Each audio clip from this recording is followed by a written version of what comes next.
Dalam surat Mumtahanah itu atau Mumtahinah ada ayat asawwau ayyaj'ala bainakum wa bainal ladzina ataitum minhum mawaddah. Bisa saja orang yang sekarang kamu benci suatu saat kamu cintai. Wallahu qadir itu Allah Maha Kuasa. Tapi saya ngapresiasi semoga jadi syawal yang baik minal aidin wal faizin.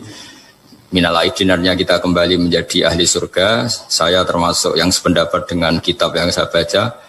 Dulu kita ini ahli surga karena Nabi Adam lahirnya di surga dan diciptakan di surga. Karena satu kesalahan beliau harus kembali ke bumi. Dan setelah puasa itu selesai dan diterima kita kembali ke ahli surga lagi. Maksud minal aidin. Kita kembali lagi berstatus sebagai ahli apa? Surga. Dan itu dimulai dari saling memaafkan. Karena yang menghalangi masuk surga itu hak adami. Manusia itu kan paling kikir untuk memaafkan orang lain. Padahal kalau hak adami belum selesai itu Allah tidak mau memaafkan. Makanya syaratnya masuk surga harus kita saling memaafkan. Dengan cara seperti itu insya Allah kita minal aidin wal faizin. Ini penting. Meskipun kita mungkin nggak bisa melakukan, tapi sampean tahu bahwa Islam secepat ini menyebar di dunia. Barokah fatwane Salman Al Farisi dan beberapa sahabat. Annal ardo lam tuqaddis ahadan. Bahwa bumi itu tidak bisa mensucikan orang. Bukti ini Abu Jahal lahirnya di Mekah, uripe di Mekah, kelakuannya kurang karu-karuan. Sing wong Madinah lahirnya di Yasrib, pedalaman. Jadi sahabat napa Ansor. Mergo sing terusno tauhid itu mesti anak. Mulane Nabi Yahya, Nabi Zakaria dongane napa fahab li min ladunka waliya yarithuni wa yarithu min ali Yaqub. Waj'alhu rabbi radhiya. Iku ning anak. Kok anak iku iso maris. Nggih santri ku napa le wong liya paling bedak khol kowe difatihai mbek bedak sumpek santri meling golek kuburan iku ngenteni sumpek tapi nek anak mbok niat matihai bapake mbok ora ngger anak mengamal soleh otomatis kintuk kiriman napa amal ora ono ida matabnu adam ing kota amaluhu ilam salasin sedaqatin jariyatun au ilmin yuntafa'u bi kowe angel kan sedaqatin jariyan butuh sugih ilmin yuntafa'u bi ke butuh ngalim ora kabeh kan. Awaladin solihin jek enteng, anak kan kuwi mesti duwe. Malah akeh-akeh anak ora jelas. Nah, cara kula milih yang ketiga mau awaladin solihin. Kan hanya butuh status soleh. Soleh kelas-kelasan. Soleh pertama sing penting lafadzna la ilaha illallah Muhammadur Rasulullah. Kula ndak akan bosen ngomong ini sampai kula mati. Ngene wae, wong tuwa iku kudu hormat anak. Kalau mau tentang kitab Mizan Kubro nih, wa min adabil anbiya takrimul aulad. Terus adabe para nabi ku mulyakno napa? Anak.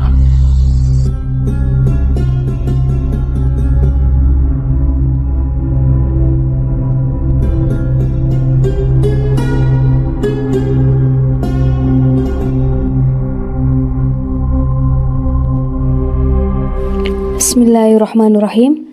Assalamualaikum warahmatullahi wabarakatuh. Jumpa lagi dengan saya di Ngaji Gus Baha 82.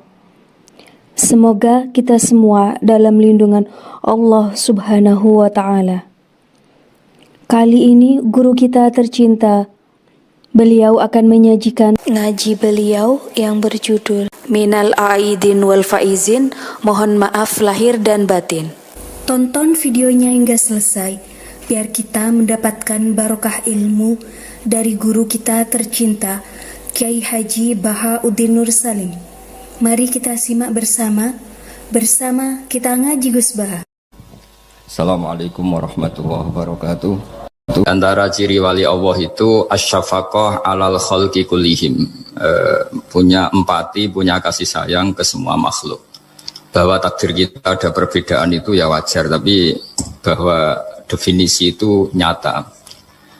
Tadi beliau menyebut termasuk satu saudara atau satu komunitas dengan makhluk-makhluk Allah yang lain. Pernah suatu saat Nabi memuji ada seorang nakal itu, diterima tobatnya Allah karena di jalan ketemu anjing, kemudian ngasih minum anjing itu dan Allah mengampuni. Meskipun secara hukum usul fikih tidak bisa digeneralisir. Misalnya kalau minumin anjing 1 surga, kalau 100 tambah surga. Nanti lupa minumin manusia gara-gara kebanyakan minumin anjing gitu. Tapi apapun itu faktanya ada cerita di hadis seperti itu. Kemudian menyangkut komunitas internasional yang beberapa diantaranya tentu beda agama, beda keyakinan. Saya mau membacakan cerita di kitab Ar-Risalah Al-Qushairiyah. Jadi saya hanya membantu referensi-referensi yang diajarkan guru-guru kita.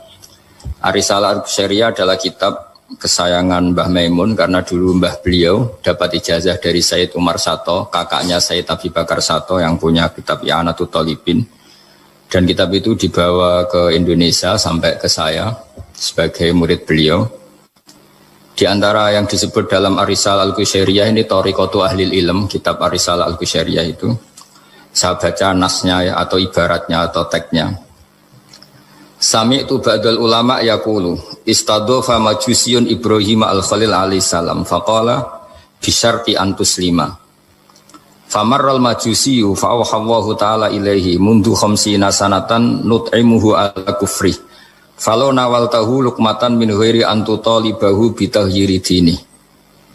Famado Ibrahim alaihissalam ala athari hatta adrakahu wa atadharu ilaihi fasalahu anis sabab fadhakara lahu dhalik fa aslamal majusiyu.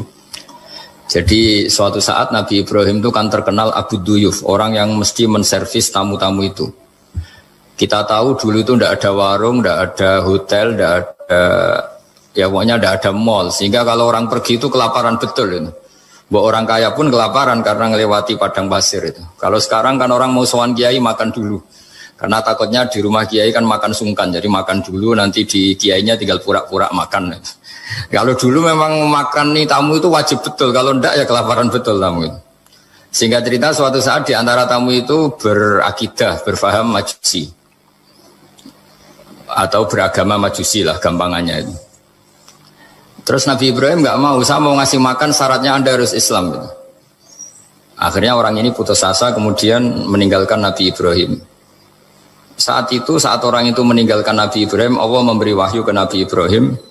Orang itu umurnya 50 tahun dan dia hidup karena tak kasih makan. Terus kata Allah, mundu khamsina sanatan nut'imuhu ala kufri. Saya yang Tuhan saja ngasih makan dia 50 tahun tanpa syarat dia harus Islam. Kamu baru dimintai makan sehari mensyaratkan Islam. Walhasil terus Nabi Ibrahim ngejar orang majusi itu terus monggo-monggo makan di rumah saya. Singkat cerita terus orang majusi itu tanya kenapa Anda berubah pikiran. Terus Nabi Ibrahim cerita bahwa beliau ditegur Allah kemudian harus melakukan itu. Jadi cerita-cerita seperti itu banyak. Dulu kita dengar para kiai sering cerita ketika seorang Yahudi rumahnya diusir Amr bin As untuk pembangunan masjid. Ketika lapor ke Sayyidina Umar, masjid itu yang mengambil tanahnya orang Yahudi harus dikembalikan ke orang Yahudi. Dulu guru-guru kita juga sering cerita Sayyidina Ali itu pedangnya dicuri sama orang Yahudi. Ketika ketemu di pasar atau di jalan, kemudian Sayyidina Ali yakin itu pedangnya, dilaporkan ke Qadhi Sureh. Setelah itu Sayyidina Ali diminta buktinya apa, saksinya siapa kalau itu pedang Anda. Saksinya Hasan dan Husain. Tapi kata hakim, Sayyid Hasan Husain itu keluarga Anda, tidak sah jadi saksi. Zaman itu Sayyidina Ali masih berargumentasi, waqad qala Rasulullah sallallahu alaihi wasallam Hasanun wa Husainun sayyida syababi ahlil jannah. Tapi kata Imam Sureh tetap standar saksi itu tidak boleh dari keluarga. Singkat cerita, qadhinya itu pakai standar hukum usul fikih, al-qaulu qaulu sahibil yad. Yang dibenarkan adalah yang sekarang megang barang itu. Ketika nggak ada saksi, al-musaddaq yang dibenarkan al-qaulu qaulu sahibil yad, yang dibenarkan ya yang megang barang itu. Singkat cerita dimenangkan oleh orang Yahudi tadi. Setelah dimenangkan, Sayyidina Ali agak kecewa, masa seorang Amirul Mukminin sidang di pengadilan negeri kalah. Tapi orang Yahudi tadi akhirnya insaf, sadar sampai masuk Islam, sampai beliau ngendikan bihadza taqumus sama wal ard, karena ini langit dan bumi berdiri karena keadilan itu. Jadi ini cerita-cerita referensi yang bisa menolong teman-teman siapapun berkomunitas internasional. Karena pikiran saya sederhana ya, al-ilmu yurisul ahwal, ilmu itu melahirkan sikap. Jadi kalau kita punya referensi yang cukup tentang toleransi, insya Allah kita hidup di mana saja punya toleransi, karena toleransi itu juga ajaran agama. Di antara yang diceritakan para guru-guru kita adalah ketika Nabi mau dibunuh oleh orang namanya Daksur atau Duksur, siapa enggak tahu KTP-nya saya. Kiai-kiai kalau baca Daksur. Ketika beliau sedang santai di satu tempat, tahu-tahu ada orang yang mengambil pedangnya kemudian bilang mayyamna'uka minni ya Muhammad. Sekarang Anda sama saya berdua, siapa yang bisa menghalangi kamu? Nabi dengan rileks menghentikan Allah. Kemudian si Daksur ini gemetar, pedang jatuh. Kemudian diambil Nabi. Sekarang ya Daksur mayyamna'uka minni, yang bisa menghalangi kamu siapa? Orang itu bilang la ahada, tidak siapapun. Nabi dengan gampangnya fa'afa anhu, Nabi memaafkan. Padahal ini jenis harbi, jenis orang yang jelas punya niat bunuh. Terus artinya kita-kita yang ngaji di pesantren, saya ngaji di Mbah Maimun, punya Bapak Kiai Nur Salim, semuanya ngajarkan bahwa di mana-mana perang kekerasan itu ya karena kita diperangin. Udina lilladzina yuqatalun, karena kita diperangi kita boleh perang.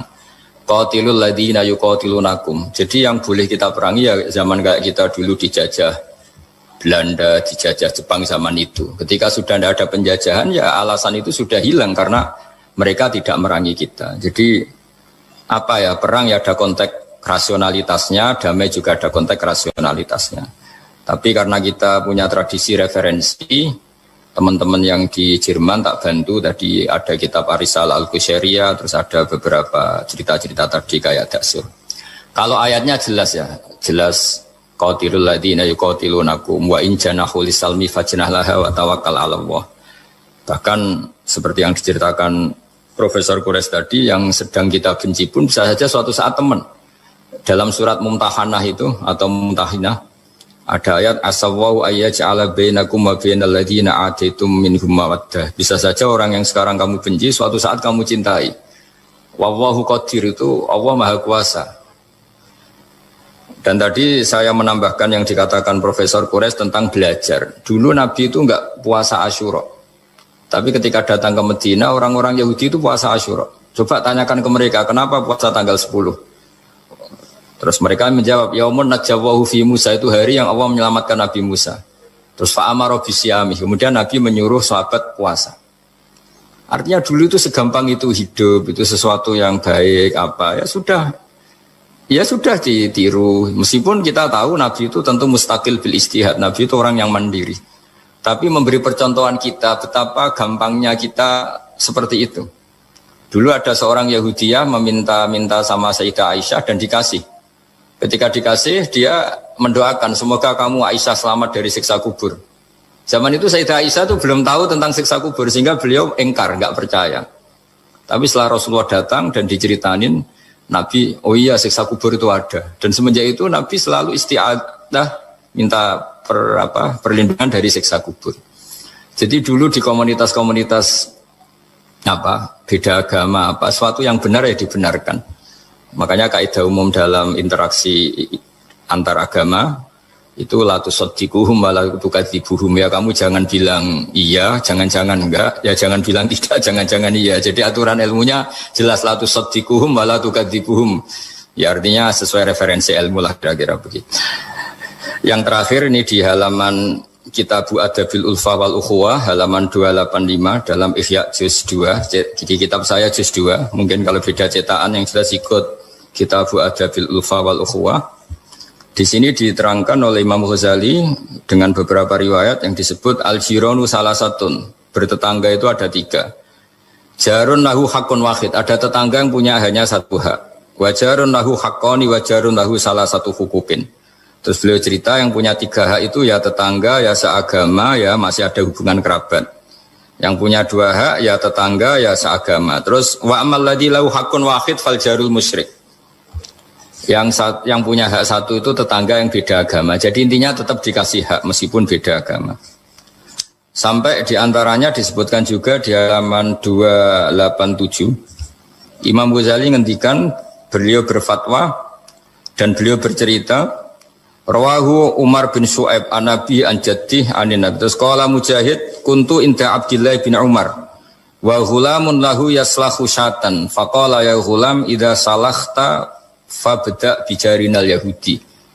Abdullah bin Umar itu sedang memasak kambing, atau itu pembantunya ini sedang nguliti kambing. Itu pesannya Abdullah bin Umar, ya ghulam idza salakhta fabda bijarinal yahudi. Nanti jangan lupa tetangga kita yang Yahudi.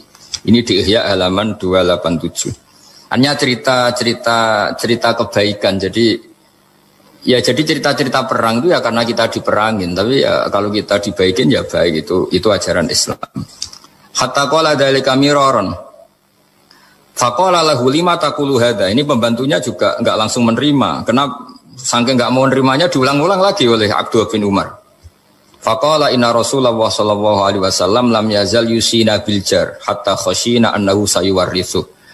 Kenapa engkau melakukan itu ya Abdullah bin Umar? Terus beliau menjawab, Rasulullah itu selalu berpesan untuk berbuat baik sama tetangga. Tadi kita tahu kalau tetangga punya 3 hak, berarti seagama, ada hubungan kerabat, hakul jar, berarti 3. Ada yang seagama dan tidak punya hubungan kerabat, berarti punya 2 hak, yaitu satu agama dan kerabat. Ada yang punya 1 hak saja, ya tidak keluarga, tidak seagama, tapi karena tetangga itu juga tetap punya hak. Dan itu pun masuk kategori lam yazal yusina biljar, termasuk orang-orang yang harus kita baikin. Ya kalau di Qurannya kayak tadi ya, qatilul ladzina yuqatilunakum, boleh merangi ya yang merangi kita. Udzina lil ladzina yuqatalun, diberi hak merangi ya sama yang merangi kita, bukan yang tidak merangi kita. Terus waqala Hisam, Kanal Hasanu la yara ba'san antut imal jarul Yahudiyya wan Nasraniyya min udkhiyatik. Bahkan sebagian ulama di sini disebut Hasan Basri berpendapat kalau berkorban, kalau punya tetangga Yahudi yang butuh enggak apa-apa dikasih dagingnya. Ini di halaman Ihya 287 juz 2. Jadi dari cerita-cerita itu dan referensi-referensi itu, teman-teman di Jerman enggak usah khawatir lah kalau kiai-kiai kayak kita itu berfatwa enggak boleh berkomunitas internasional nanti takut begini ndak lah. Kita bacanya ya sama seperti yang dibaca Profesor Kures, sama yang dibaca guru-guru kita. Jadi itu kalau boleh dikatakan sumbangan saya lah, bahwa di kita di pesantren itu ajaran-ajarannya juga seperti itu. Dan tadi beberapa kita saya sebutkan halamannya supaya bisa dicari, supaya tidak kelihatan hoax, juga tidak bikinan saya gitu, supaya jelas itu. Dan saya mohon maaf karena nggak bisa ngikuti sampai selesai, tapi saya ngapresiasi, semoga jadi syawal yang baik. Minal aidin wal faizin. Minal aidin artinya kita kembali menjadi ahli surga. Saya termasuk yang sependapat dengan kitab yang saya baca. Dulu kita ini ahli surga karena Nabi Adam lahirnya di surga dan diciptakan di surga. Karena satu kesalahan beliau harus kembali ke bumi. Dan setelah puasa itu selesai dan diterima, kita kembali ke ahli surga lagi, maksud minal aidin, kita kembali lagi berstatus sebagai ahli apa? Surga. Dan itu dimulai dari saling memaafkan, karena yang menghalangi masuk surga itu hak adami. Manusia itu kan paling kikir untuk memaafkan orang lain, padahal kalau hak adami belum selesai itu Allah tidak mau memaafkan. Makanya syaratnya masuk surga harus kita saling memaafkan. Dengan cara seperti itu insya Allah kita minal aidin wal faizin. Walladzina hajaru fi sabilillahi tsumma qutilu aw matu la yarzuqannahum wa rizqan hasanah. Terus ayat niki turun dalam konteks hijrah sing nyata terkait ruang dan waktu. Kita tahu nak Madinah Mekah niku saniki dihitung 460 kilo, pinten 460 kilo. Jadi secara fisik jelas tiang hijrah niku menempuh jarak 460 kilo.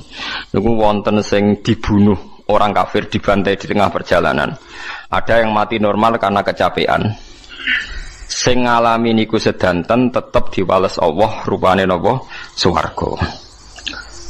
Kemudian setelah tahun 10 Hijriah, nggih tahun pinten? Sedasa napa? Hijriah. Berarti Nabi sudah umur 62 hampir 63. Mergi kula nate ngitung nak umur nubuwahe Nabi 40 tahun.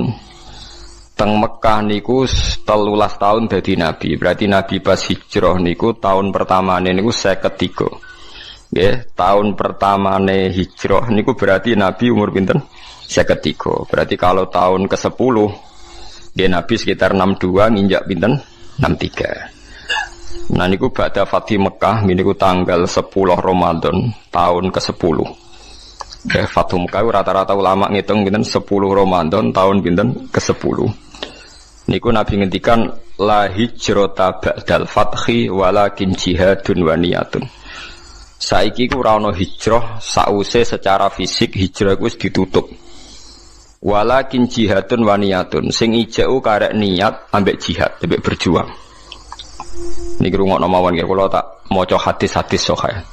Terus akhirnya Nabi ngendikan gaya kesimpulan al muslimu man salimal muslimu namin disanihi wayati wal muhajir man hajaro manahawu anhu.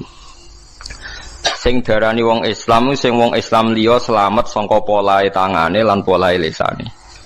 Terus wal muhajiru te wong kang hijrah ning era badal fathi iku man sapa wonge hajaro kang gelem ninggal sapa man. Ninggal ma ing perkara naha kang nyegah sapa Allah anhu sanging ma. Terus sinten mawon sing ninggal barang maksiat niku berarti statusnya disebut napa muhajir. Mengko maknane muhajir ninggal asli manane nisbate fisik ya ninggal kota Mekah menuju kota napa Madinah. Berarti nak perilaku ge ninggal barang elek menuju barang napa apik. Lah niku setelah Fathu Mekah disebut wal muhajir man hajaro manahawu anhu sing darani wong hijrah iku sing ninggal apa sing dilarang Allah. Pun niki riyen nggih terus niki dadi pengetahuan. Nah, kemudian ada masalah-masalah politik ya, masalah-masalah macam-macam. Atau sak mangke misalnya kula nate neliti biografi sing wonten teng Quran. Niki rungono tenan nggih. Zaman Nabi Sugeng itu selalu ada daerah-daerah yang disebut Ardisu. Misalnya Usoyah, hari ini wonten daerah jenenge Usoyah, Zakwan, Ri'lan. Itu daerah-daerah yang dicap Nabi daerah buruk. Kemudian kalau era ulama-ulama Irak yang saat ini terkenal, itu ya dianggap Ardisu. Ke Irak yang sekarang itu bekas Babylon sing dulu kota sihir. Wa ma unzila 'alal malaka ini bi Babila napa Harut wa Marut. Terus macam-macam ya. Kemudian ulama itu khilaf, kalau Anda hidup di negara yang enggak prospek boleh pindah. Di mana di tempat Anda pindah itu menjadi nyaman beribadah. Ini rungokno tenan, misalnya sampean ditakdir di kota Jakarta, pas kota, di situ misalnya banyak niklab, banyak maksiat. Itu terus misalnya terus pindah teng mriki teng Beduan misalnya, teng desa. Tapi genti dosa ngrasani hasud, drengki. Dadi nek ning kutha dosane pornografi, nek ning desa dosane napa? Hasud, drengki, ngrasani macam-macam. Lah itu terus gimana? Ada ulama yang berpendapat jika semua bumi yang kamu katakan buruk buat tinggal malah ra ono sing nyembah pangeran, jadi sebaiknya gak usah pindah. Mboten usah apa? Pindah. Tapi kamu punya niat bahwa ikut mengisi Jakarta itu ben tempat itu ada yang soleh. Ya ada yang apa? Soleh. Wahakada. Dan itu pendapat ulama yang dibenarkan ila yaumil qiyamah. Karena kalah dengan bukti misalnya Australia pertama ada Islam ya baru kayak wong mahasiswa sing kuliah di sana. Mungkin sebagian juga ada jamaah tabligh, ada orang bisnis macam-macam. Sehingga Australia menjadi ada Muslim dari minoritas lama-lama jadi komunitas ya, dari minoritas lama-lama jadi komunitas tertentu, lama-lama dimaklumi, mungkin lama-lama juga jadi mayoritas. Begitu juga ke Inggris. Pertama dulu orang Islam ning kono buruh, suwe-suwe sugih. Sesuai kelar tuku Manchester City, tuku macam-macam, jadi bos. Jadi napa? Bos. Wong kafir sing dadi napa? Buruh. Lho nggih to nggih. Pertama ya wong perantau-perantau suwe dadi wong sugih kados sinten Al-Fayyad niku. Al-Fayyad terus ilat Inggris nak darani Dodi napa? Fayyad. Niku ilat Arabe napa? Al-Fayyad. Wong sing akeh duwike wong Arab nak darani napa? Al-Fayyad. Duwike saking akeh. Fayyad itu melimpah. Nah, itu yang kita benarkan. Niki rungokno tenan. Karena kalau teori hijrah itu niki benro sampean, biar teori yang bahwa hadisnya Nabi itu tidak main-main. La hijrata ba'dal fathi. Teori hijrah itu sudah selesai. Berarti teori hijrah secara fisik dari bumi buruk ke bumi baik itu sudah nopo? Selesai. Yang ada adalah walakin jihadun wa niyatun. Yang ada itu masih jihad dan niat. Jihad itu pokoknya niat berjuang li'ila'i kalimatillah. Niat itu pokoknya ngurip-ngurip agamanya Allah. Mboten niki rungokno tenan nggih ben sampean optimis. Sekarang kalau dibalik, misalnya orang yang sudah Islam di Inggris 10, merasa Inggris itu daerah Kristen, bu Anglikan, bu nopo-nopo, terus pindah nih Mekah. Berarti Inggris sama sekali gak ada Islam. Berarti kowe ngosongno bumine Allah, sangka wong sing nyembah Allah sama sekali. Andai kan sampai anda baca hadis itu, tentu fatwa anda, misalnya anda jadi ketua MUI, Islam yang ada di Inggris 10 pindah saja ke Mekah. Yang di Papua yang minoritas pindah saja ke Jogja. Wah, nanti yang sudah kadung ada Islam akan menuju daerah sing wis Islami akeh. Corong Jawa malah nguyai segoro kan. Nguyai napa? Segoro. Wis ngono beban ora nggo dhuwit malah dadi bebane wong akeh kan. Buat ini penting. Makanya Nabi ngendikan walakin jihadun wa niyatun. Nah, ternyata hadis itu lebih benar. Ini ku era sahabat itu banyak yang ketika di Medina itu gak tertarik karena Islam banyak terus pindah ke Kufah. Itu yang melakukan itu Sayyidina Ali. Sayyidina Ali itu pertama sahabat alim sing ninggalo Medina. Beliau hidup di Kufah. Akhirnya Kufah dan di sentral Islam, termasuk akhirnya pinter Imam Syafi'i yang pergi urip teng Mekah, teng Kufah. Pinter Syekh Abdul Qadir Jilani pergi urip teng Baghdad. Baghdad kuwi kawasan apa? Kufah. Mulane sanad-sanad Quran akhirnya pindah Kufah. Sampeyan saiki pikir, Quran anane Mekah Madinah, tapi sanad aline teng pundi? Teng Kufah. Sanate Ibnu Katsir tok Kanjeng Nabi ku bulet mergo Abdullah bin Katsir niku ngaji be Abdullah bin Sa'ib. Abdullah bin Sa'ib tesih ngaji be Ibnu Abbas. Ibnu Abbas ngaji Ubay bin Ka'ab. Berarti munculot pinten 4. Ubay bin Ka'ab lagi ngaji ning Nabi. Cepet Imam Asim tiang Kufah. Imam Asim di guru jenenge Abdurrahman As-Sulami niku langsung ngaji Sayyidina Ali. Sayyidina Ali ngaji sinten? Kanjeng Nabi. Kenapa? Karena Sayyidina Ali pindah teng Kufah. Di Mekah sing pusat Islam sanate mbulet tuke Kanjeng Nabi. Kufah sing adoh keng Mekah, adoh keng Madinah. Sanate cepet mergi wonten sinten? Sayyidina Ali. Sebab itu terus Kufah jadi sentral Islam. Kufah, Basrah, Baghdad itu satu kawasan sing saiki disebut napa? Irak. Syekh Abdul Qadir teng mriku, paham Imam Syafi'i pintere teng mriku, Imam Abu Hanifah pintere teng mriku. Niki rungono tenan ya. Sehingga kita tidak perlu fatwa, misalnya orang Islam yang sekarang di Amerika, di Inggris, di Swedia, macam-macam. Asal jangan kecelakaan kayak di Swedia. Swedia itu agak kecelakaan. Pertama orang Islam di sana dikenal, kok Islam Ahmadiyah. Pertama sing gowo teng Swedia, Islam apa? Ahmadiyah. Jadi langsung di Nabi loro. Semua angel udah danane. Itu satu-satunya daerah minoritas yang orang Islam pertama apa? Ahmadiyah. Jadi angel dadanan karena pertama yang datang Ahmadiyah. Paham gitu, itu sampean bertahu titik perkara. Jadi hadis itu ada di Bukhari, di Muslim, Mang Nabi ngendikan la hijrata ba'dal fathi walakin jihadun wa niyatun. Berarti sudah ada teori kalau kamu enggak nyaman di satu daerah yang minoritas, kamu harus ke mayoritas enggak. Ya kemana saja asal Anda niat baik dan ada peluang baik, lakukan. Itu ada seorang tanya sama Kanjeng Nabi, ya Rasulullah saat di sini bisa baik. Nabi ngendikan al ibad ibadullah wal bilad biladullah fa haitsu ma asabta khairan fa aqim. Negara ya wae pangeran, kabeh kawula ya kawulane pangeran. Pokoke kowe anggere entuk apik ning kono ya semukim ning kono. Nah, itu yang menginspirasi Islam Gujarat, mangkon Aceh. Dagangan wis rabi barang macam-macam terus dadi Islam teng pundi? Aceh. Nah, Aceh sanak putune ponakane do ning Ampel, wis ning Ampel. Terus ono Raden Fatah pindah ning Demak, suwe-suwe tok Jipang Panolan. Suwe-suwe terus tok Jogja, Sutawijaya, Hadi Wijaya terus tok sampeyan barang niku wis endi sing ketemu, wis pokoke endi sing nyaman cocok. Terus nomor faktore katut babon, katut jago, pokoke angger cocok untuk ridhane Allah nggih. Fahaitsu ma asabta khairan faqim. Di mana saja kamu menemukan kebaikan, faqim, maka kamu harus di situ. Maka kamu harus nopo di situ. Kalau tak cerita sejarah ben sampean ngertos betapa pentingnya teori hijrah itu dianggap selesai. Ketika Fathu Mekah, kalau cerita itu tidak bosan-bosannya. Ketika Fathu Mekah itu tahun 10 Hijriah disempurnakan oleh Abu Bakar. Klimaknya itu Mekah benar-benar dikuasai Sayyidina Umar.